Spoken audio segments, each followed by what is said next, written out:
Avant de commencer, abonne-toi à Paramédia TV et partage cette vidéo. N'oublie pas de liker et de laisser ton point de vue en commentaire. L'Associated Press a rapporté samedi qu'Israël avait lancé des frappes aériennes le long de la frontière libanaise, tandis que le Hezbollah menait lui-même plusieurs frappes contre des sites militaires israéliens.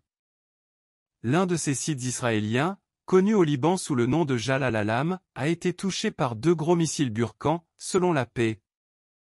Traduit par Volcan en arabe, les missiles Burkan ont une portée opérationnelle de 500 à 2000 mètres et sont équipés d'ogives importantes pouvant peser des centaines de kilogrammes. Cette escalade des tensions survient au milieu du conflit en cours entre Israël et le groupe militant Hamas à Gaza, à la suite d'une attaque historiquement violente menée le 7 octobre qui a tué 1400 Israéliens. La paix a rapporté que, lors des contre-attaques israéliennes qui ont suivi, plus de 9000 Palestiniens de la région de Gaza ont également été tués.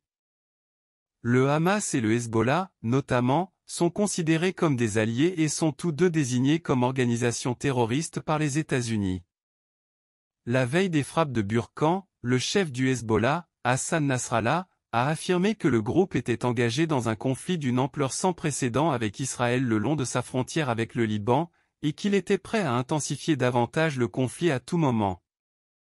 Des vidéos prétendant montrer l'une des frappes de missiles le samedi ont commencé à circuler dans les médias locaux et sur les réseaux sociaux.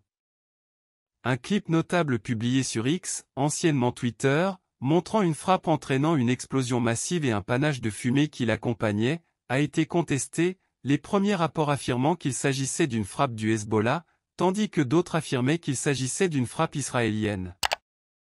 Newsweek n'a pu vérifier de manière indépendante aucune de ces affirmations. Interrogé par Newsweek, le bureau de presse des forces de défense israéliennes FDI a simplement répondu qu'il étudiait la situation. Newsweek a également contacté l'unité des relations avec les médias du Hezbollah par courrier électronique pour obtenir ses commentaires.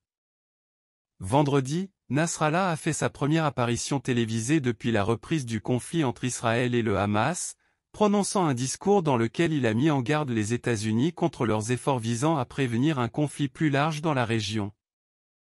Aux Américains, je vous le dis, souvenez-vous de vos défaites au Liban, en Irak, en Afghanistan, et souvenez-vous de la façon humiliante dont vous vous êtes retirés d'Afghanistan, a-t-il déclaré.